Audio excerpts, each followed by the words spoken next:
Hello, y'all. It's Bing Dog. No. Uh, Good morning. If you're just waking up, seeing this. Good afternoon. If you're seeing this right now. And good night. If you're seeing this before you lay it down. Just chilling, man. Rolling these good buds. Meditating. Got some topics I want to talk about, people, that really irk me and really get on my last nerve hearing about it. Hitting women, okay? I'm talking about males, okay? I'm talking about women. I never found that right, or never was comfortable with it. Simply because that's like bullshit. I'm all against that. You feel me? Like, there's too many males out here to hit a woman. And I was told that if you hit a woman, that means you're not talking to her right.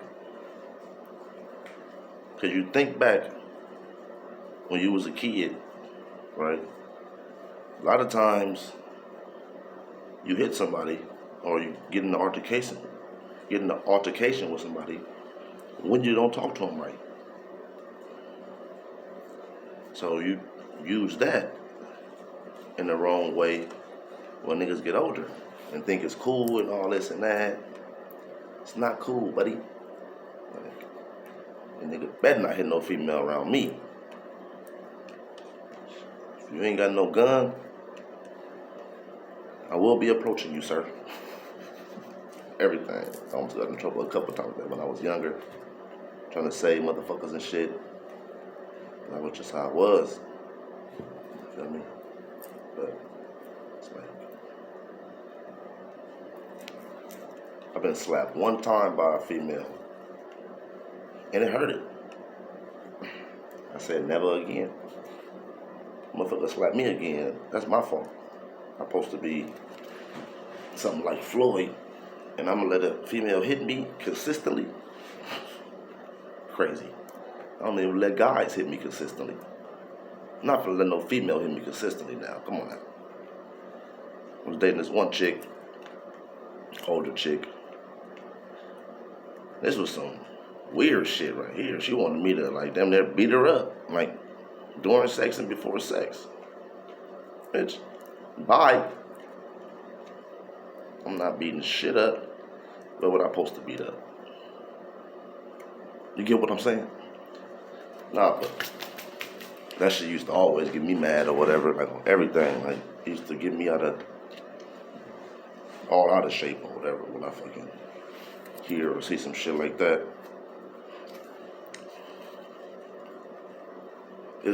It's no need. I don't care what she do.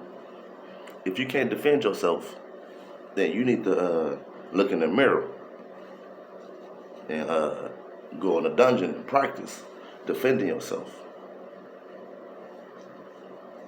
Defending yourself does not mean when a motherfucker hits you, you hit him back. That ain't. There's levels to defending yourself. There's levels to defending yourself. So that's no excuse. Oh, the bitch hit me, so I hit her back. Don't care who hit me. Well, you let her hit you. You dumb for letting her hit you, stupid. Dodge that shit. If you can't dodge it, get the fuck on. You feel me? Like, that shit be crazy.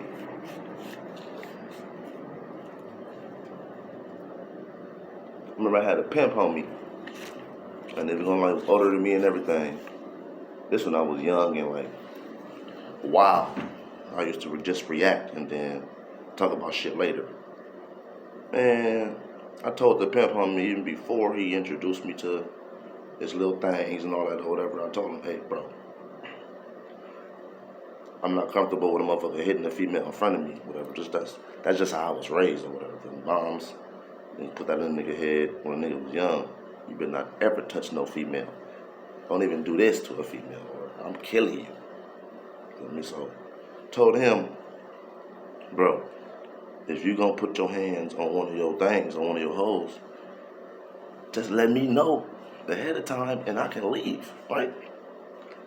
Because when I leave, I'm not a part of nothing. I don't see nothing. I don't have no feelings for nothing. I'm gone.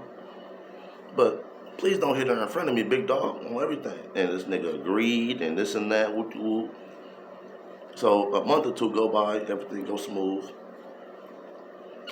One of his things come in or whatever on some bullshit. He can't control her, so I'm sitting there rolling the blunt like right now, and all I hear is a smack, and bitch fall on me. The girl fall on me, gone, sleep, like snoring basically. He knocked her out. People, when I tell y'all, I almost blacked out, but I didn't. I must have got up and flooded him so fast. We was in a hotel room. Flooded him so fast. And then when I flooded him, I woke him up. And when he was waking up, she was waking up at the same time. And she woke up trying to defend him. Like, oh, why you do woo? I'm telling her, lady, you just waking up. He just dope fiend you. And you trying to, but besides that, but later on or whatever, we talked about it or whatever and this and that, and we had a little friendly fade after that, and then we still cool to this day. She's still a big homie to this day on everything. But that was just something I just had to bring up because it's like, that shit is weak as a motherfucker. Right? Hitting women. You should get your ass out of here. All right, people. Second topic I want to bring up is white people. Okay. They're gonna be like, okay, where are you going with this?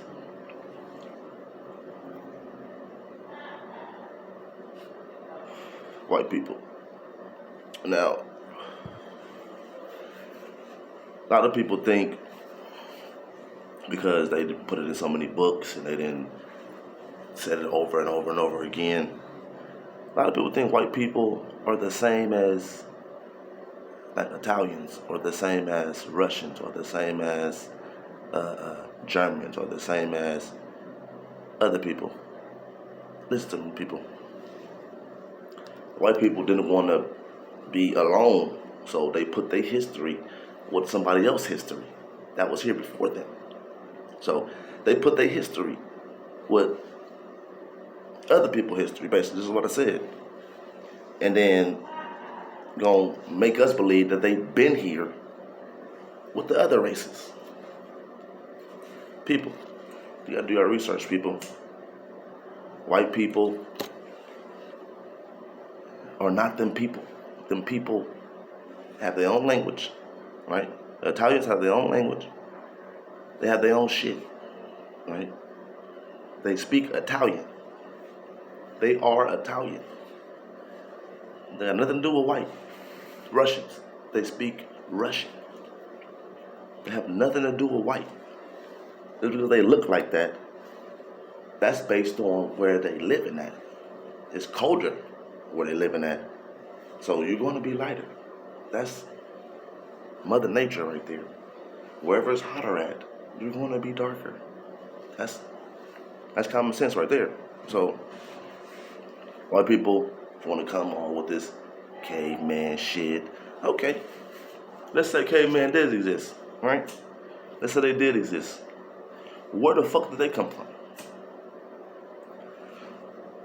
Everybody came from somewhere. So that's how it started. First it was monkeys, and then we came, and then we went to the mountains, and then start making fire out of rocks and all this bullshit. No, people. No. His story is their story, right? When you talk about anybody's history, it's their history, not everybody's history. You can't try to put it on everybody. Like, oh no, we all came from cavemen, all this and that. People, real quick, let's go to evolution real quick. A caterpillar, right, starts out as a caterpillar.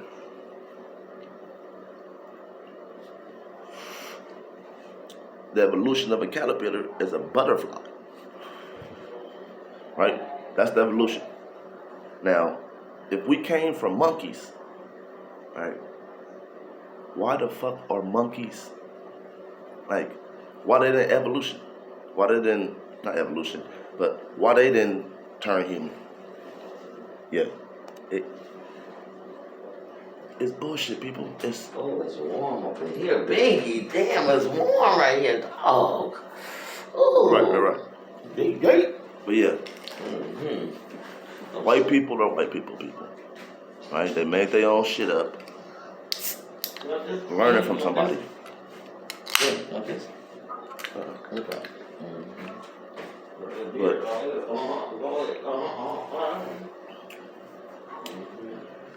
they made up Europe. Trying to keep yourself.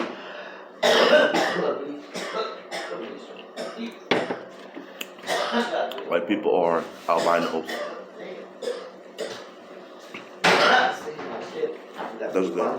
That's their real race. Yay, baby. You feel me?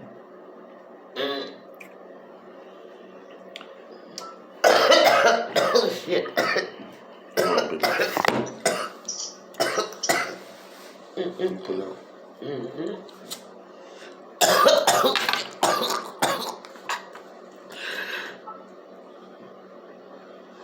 Thank you.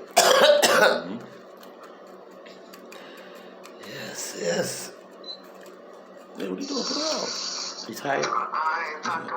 Why it take so long? Oh, take it off. As I said, you playing with it. Go, baby. Baby. Baby.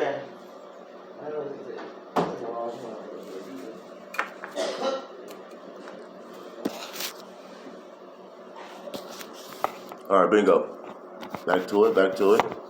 My bad, y'all. Moms came in here and distracted me. No, but next topic, fam. All right, this is this is coming from the heart right here. No, but the way my high school career went, as far as sports wise,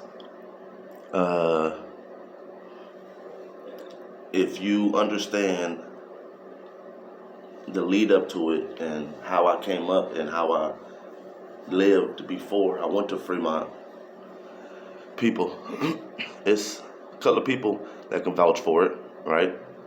They can do it if they want to, or they can keep it in, but they know, God know, I know, and the people that was there know. Okay. You know how people start late in certain things, right? You can start late in sports, you can start late in fighting, you can start late in girls, you can start late in whatever, right? I started early in a lot of things, right? But we're just gonna talk about sports, right? We'll talk about sports. Started playing sports early on, right? My brother taught me how to play basketball. Maybe a month after he learned basketball, somebody taught him in elementary school, and then he started teaching me. Go from there, we moved to Pomona, me and my brother, and quickly, I ain't gonna lie, quickly, it was a switch. Like, I don't know what it was, but it was just a switch. We played for this basketball team. I forgot his team name. Our team was called the Jammers. And we was, I'm gonna say kid famous, as far as we didn't know until we left, right? Until we left to South Central after the trip in Pomona or whatever, Chino Hills. It was just a switch. Like, okay. I remember being 7 years old, maybe 8, but I knew I was 7 or 8. We played in a high school gym, and it was packed. Like, I remember that a couple times we played in the high school gym, and it was packed, and it was just like the city used to shut down when we used to play like playoff games or championship games. So I could imagine what they was doing for high schools and junior high schools because we was elementary fucking age, right? After that, we moved to South Central. The fame followed me basically or whatever. Went to South Central, played for Carver Middle School. People can vouch for this. I was famous there, like 7th grade, putting up 20, 25 in 7th grade. When Tony Freeland, when Linky, Smoke the Loke, when Mikael, my brother, when Jerry Evans, when niggas left and they gave me the team, that's when I was putting up like 30 almost, if not 30. Tevin Carter, Wesso, Jonathan Yanez, which is JJ. You have Mikey, Attention Tantrum, Momo. But yeah, nigga was kid famous already. So I remember we went to a tournament at Roosevelt High, and it was like a one-day tournament, and we played like 3 games in a day. It was like a double elimination, right? And I remember in the semifinal game and then the championship game, after the game, mind you, I'm 13. After the game, 5, 6, 7-year-olds coming up for autographs. Like, it seemed like, oh, nah, this and that. But people who was there can vouch for it. If you see my John Hancock now, it's just how I was when I was young. Because I didn't focus on none of that. I was just going straight to the pro. That's my mindset over there. So big letter, one. Big letter, one. That was my shit. That was my John Hancock. Right? So that's probably one of the reasons why I didn't go crazy when I didn't play at Fremont, because I already had the fame that everybody else was trying to get going to high school. I went into high school with the fame already. I already had numbers already. And people can say, oh, but it was junior high school. Guess what? That's what I was in. Like, you can't fault me for being in junior high school and playing and putting numbers up. But you do start over every level you go. In elementary school, junior high school you start over, high school you start over, college you start over, pros you start over. I get that. But I can't just take away what I did. You feel me? Like, that's what I did on everything. So it's like putting up numbers and controlling crowds and dominating my opponent, my matchup, is what I did. Like, that's what I did. And Tony Freeland can vouch for this, right? Before I went to Fremont, if it wasn't for Tony Freeland, nobody would have knew me on the basketball side. I was known by people because I was going up there, and I knew people there before I went there. But as far as the hooping side, coaches and all that, they wouldn't have knew me if Tony wasn't talking about me. And for Tony to talk about me, it held some weight because Tony was a hooper, right? He was a natural born hooper. Like, he was born to hoop. That's my nick, Tone Bone. But if it was vice versa, and I was a grade above, it would be the same way. If I would have went through my first, I would have said the same thing he said. Hey, when my boy come, right, when he check in, right, it's a wrap.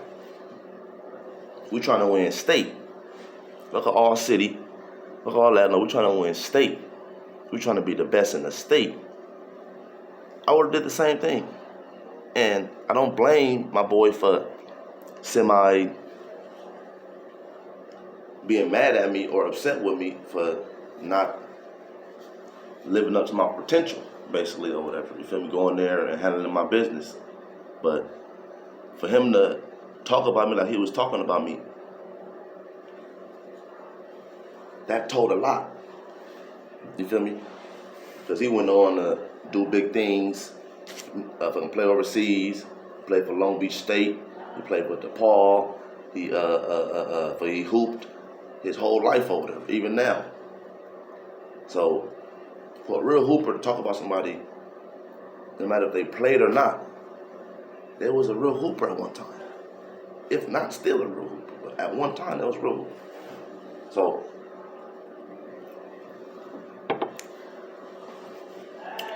my first year at Fremont, I was 1 point off. Needed 12 points. I had 11. Right. I made the team. Rest in peace, Spud gave me the starting spot over his nephew, which was Jesse, Termite.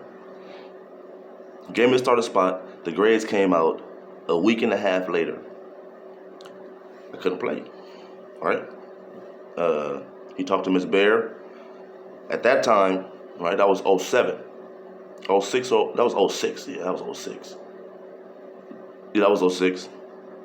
We was on probation, Fremont. They violated some shit, cheated, did all this and that or whatever. So we was on probation.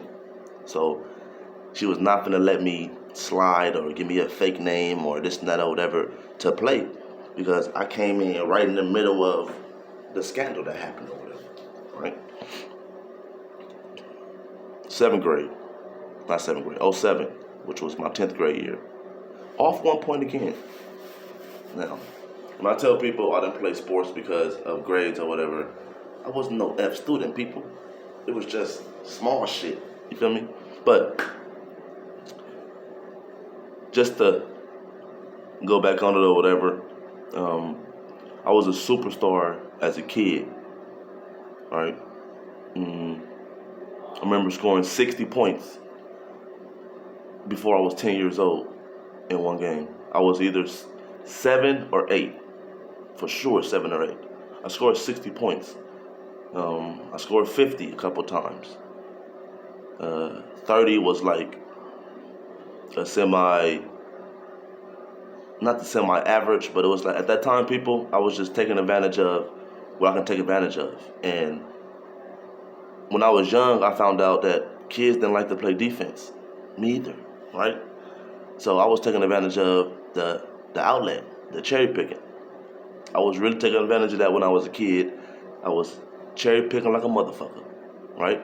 But I used to average about 7, 8 missed layups a game, maybe more than that. But still finished the game with 24 points, 25 points, sometimes 30 points when I was 7 or 8. Like, so putting up points and doing all this, I've been doing that. So when I didn't play at Fremont or whatever, and I didn't have the career I was supposed to have or whatever, yeah, it ate me up. You feel me? Like, I sat down and meditated on it a couple times and was like, God damn, like, I could have put him on the map. I wanted to put him on the map in basketball, but football wasn't holding the story or whatever. I would have really put them on the map on football. Like, we would have won state for sure in football one of them years. One of my 4 years at Fremont, if not 2 of them years. In football, we would have won state. I guarantee, 100%. Now, basketball, I believe we would have won state 08 when we had Tony and Ron on the same team. All they needed was me, big dog, to control the pace. That's all they needed. No, but yeah, that was just a little bit of it right there. And my last little run basically was about 4 years ago. I tried to check into Mount Sac. My boy Anthony. This was the biggest Ponzi scheme to me ever. He hyped me up or whatever, told me, hey man, you should come try out this and that or whatever for the team or whatever. They holding tryouts, this and that. So I was like, all right, fuck it, what do? We went there one day on the bus or whatever. Bam, went there. So we were the first ones there. People coming in. He introduced me to everybody. Like, the team who was there before or whatever, most of them came over there because they was going to scrimmage against us or whatever, and then the coaches was going to see who stood out and all this and that, right? Mind you, people, I didn't even have the right basketball shoes, right? I had my brother's black Blazers. They had a hole at the bottom, people, like a hole at the bottom. But I took advantage of that because they gave me more grip. No, but at the hole at the bottom, right? So I'm coming there with some raggedy outdoor shoes in the gym, right? So first they give us a little one-on-one interview or whatever, this and that, and the coach, assistant coach or whatever, they pull me in there and they talk to me or whatever, and off the bat they already was like, damn, you confident in this and that, whatever, like, what's your resume looking like or whatever, like why you so confident, basically. I'm telling them I don't have to have a resume to be confident. Like, I'm a hooper, sir. Like, you put me out there with anybody, like, I'm gonna stand out. Whether it's talking, hooping, whatever, I'm gonna stand out. So he like, what high school you went to? I'm like, I went to Fremont.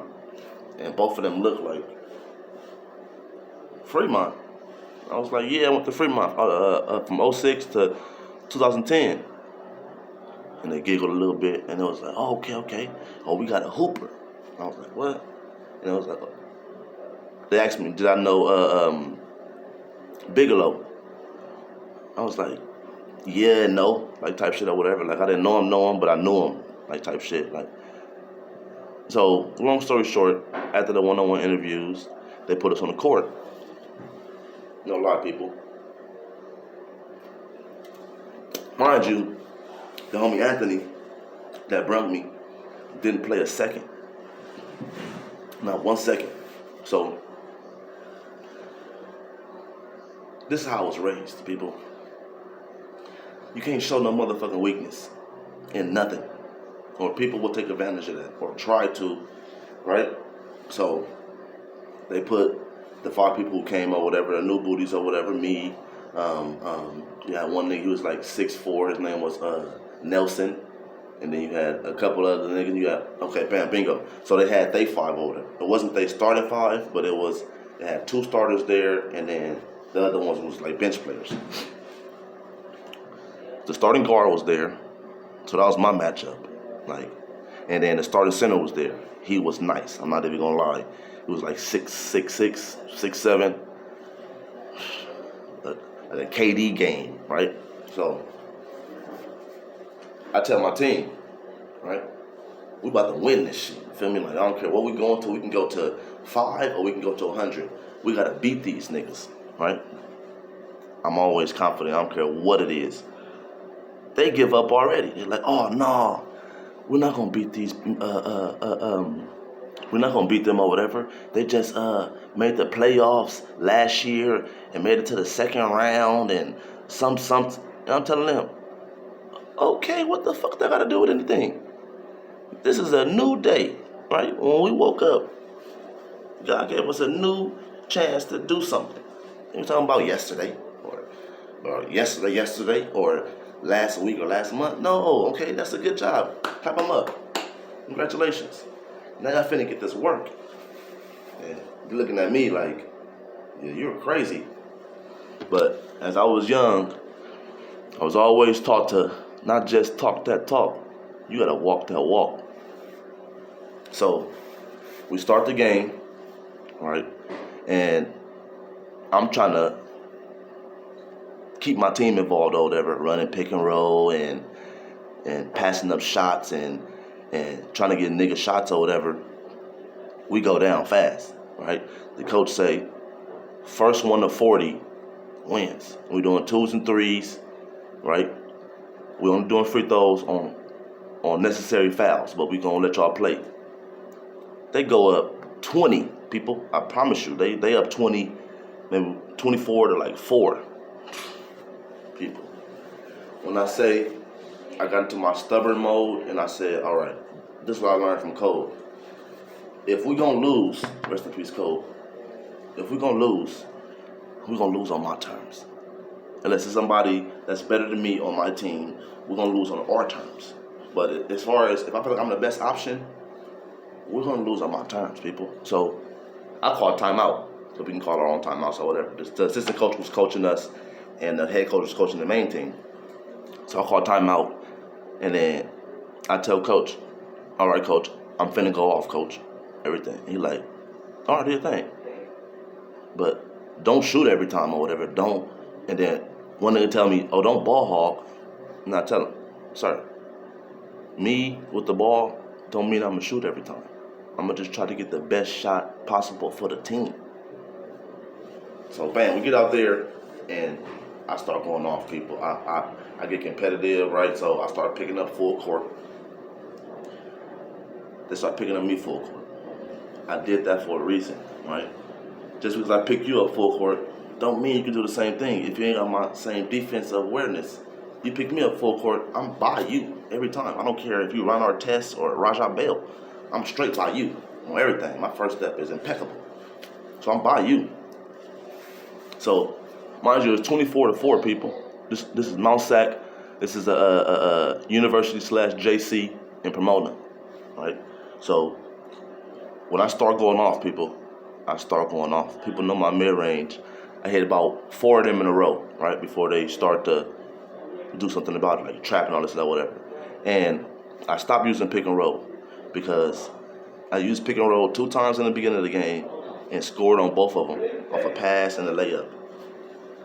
But after that, they started trapping me off the pick and roll. So I said, okay, no more pick and rolls right now, feel me? So I just started going ISO ball, people. And people like, oh, this little nigga, woo. Hey, they had a problem with me. I'm trying to tell you, I was doing whatever I wanted, and I wasn't always shooting. I carried the threat of the shot, because if you don't carry the threat of the shot, you can't open nobody up. So I was diming niggas up, I threw a couple of lobs, this and that or whatever, but I was mostly scoring. So we took the lead, people. I promise you, we took the lead. I remember vividly, it was 35-33. Head coach called a timeout. Right? And he go in the middle of the shit or whatever, and he put everybody on blast or whatever. He say, I see everybody out here with basketball shoes on and with arm sleeves and leg sleeves and all this padding or whatever. This little nigga coming out here with some blazers, that's not even hooping shoes, some motherfucking ankle socks, right? And he going to work, right? So I'm like semi-blushing or whatever, but I'm still in the mode of I'm trying to win the game, and I can celebrate afterwards. So we start back or whatever, and I'm like, all right, nigga, I'm about to end this game in my head. I'm gonna end this game. I need about 2 or 3 more shots in this game. People, I end the game. They bring both teams together.